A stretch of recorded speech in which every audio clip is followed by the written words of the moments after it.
এই বিস্কুটগুলো একবার হলো বাড়িতে বানিয়ে খেয়ে দেখুন, একবার খাওয়ার পর বারবার বানিয়ে খেতে চাইবেন।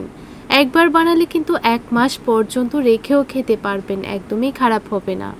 তো এগুলো তৈরি করার জন্য প্রথমে একটা বাটির মধ্যে নিয়ে নিচ্ছি 2 কাপ আটা, তারপর দিয়ে দিচ্ছি সেম কাপ মেপে হাফ কাপ সুজি। এখন দিয়ে দেব 1 টেবিল স্পুন সাদা তিল। এই সাদা তিলটা দিলে বিস্কুটগুলো যখন খাবেন মুখের মধ্যে পড়বে, খেতে কিন্তু খুব ভালো লাগবে। সামান্য একটু নুন দিয়ে দিলাম। এখন দিয়ে দেব প্রায় 2 টেবিল স্পুনের মতো সাদা তেল। আপনারা চাইলে এখানে তেলের পরিবর্তে ঘিও ব্যবহার করতে পারবেন। তো দেখুন তেলটা দেবার পর দিয়ে দিচ্ছি এখানে গুঁড়ো করা চিনি। চিনিটাকে মিক্সি জারের মধ্যে গুঁড়ো করে নিতে হবে, তারপরে দিতে হবে। এখন খুব ভালোভাবে সবগুলো উপকরণকেই মেখে নিতে হবে। ময়ানটা ভালো করে দেবেন, তাহলে দেখবেন বিস্কুটগুলো খুব মুচমুচে তৈরি হবে। এই দেখুন, যখন দেখবেন মুঠ করলেই মুঠে চলে আসছে, তখন বুঝবেন ভালো করে ময়ানটা দেওয়া হয়েছে। এখন সামান্য একটু দিয়ে দিলাম এলাচের গুঁড়ো। আর এই এলাচের গুঁড়োটা দিলে দেখবেন ফ্লেভারটা খুব ভালো পাবেন। তো ভালো করে মেখে নেওয়ার পর এখন আমি অল্প অল্প জল দিয়ে ডোটা মেখে নেব।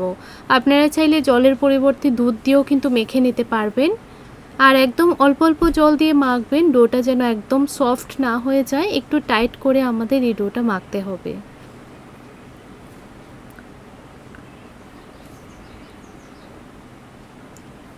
এই দেখুন বন্ধুরা, ভালো করে মেখে নিলাম। আর এই ডোটাকে আমি এখন 10 মিনিটের জন্য রেস্টে রেখে দেব। ততক্ষণে কিন্তু খুব ভালো করে সফট হয়ে যাবে।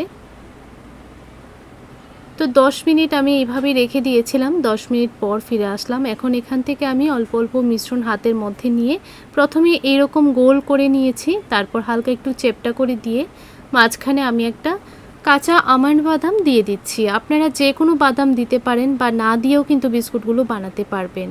তো এইরকমভাবে কিন্তু সবগুলো বিস্কুটই আমি বানিয়ে নিলাম। দেখুন কতটা সুন্দর লাগছে দেখতে বিস্কুটগুলো। একদম কিন্তু খেতে হয় দোকানের বিস্কুটের মতোই।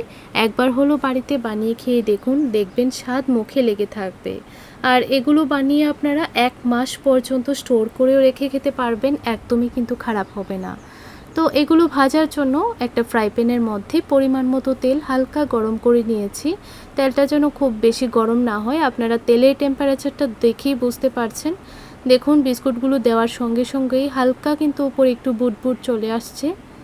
তো এখন গ্যাসের ফ্লেমটা একদম লোতে রেখে ভেজে নিচ্ছি। আর দেখুন প্রায় 5 মিনিট পর আপনাদের দেখাচ্ছি, বিস্কুটগুলোর মধ্যে কিন্তু খুব সুন্দর একটা ক্র্যাক পড়েছে। এই ক্র্যাকগুলো পড়লে বিস্কুটগুলো খেতে আরও বেশি ভালো লাগে। তো কিছুক্ষণ পর উল্টিয়ে দিচ্ছি। এখন অপোজিট সাইডটাও খুব ভালো করে ভেজে নিয়েছি। এই দেখুন খুব সুন্দর একটা গোল্ডেন কালার চলে এসেছে এগুলোর মধ্যে। বাকিগুলো আমি একই রকমভাবে ভেজে নেব। আর দেখুন কতটা মুচমুচে দেখতে হয়েছে এগুলো। তো বন্ধুরা, আপনাদের কাছে এই বিস্কুট রেসিপিটা কেমন লাগলো কমেন্ট করে জানাবেন। ভিডিওটা দেখে যদি ভালো লেগে থাকে চ্যানেলটিকে সাবস্ক্রাইব করে রাখতে পারেন। এই ধরনের আরও নতুন নতুন রেসিপি আমার চ্যানেলে দেওয়া আছে, চাইলে চ্যানেলটি ভিজিট করতে পারেন। আশা করছি আপনাদের কাছেও রেসিপিটি খুব ভালো লাগবে। তো দেখুন এক এক করে সবগুলো বিস্কুটই আমার ভাজা হয়ে গেছে। আর এখন একটা প্লেটের মধ্যে সার্ভ করে নিলাম। একটু ঠান্ডা হয়ে যাবার পর এগুলোকে একটা এয়ারটাইট বয়ামের মধ্যে রেখে দেব। 1 মাস পর্যন্ত ভালো থাকবে।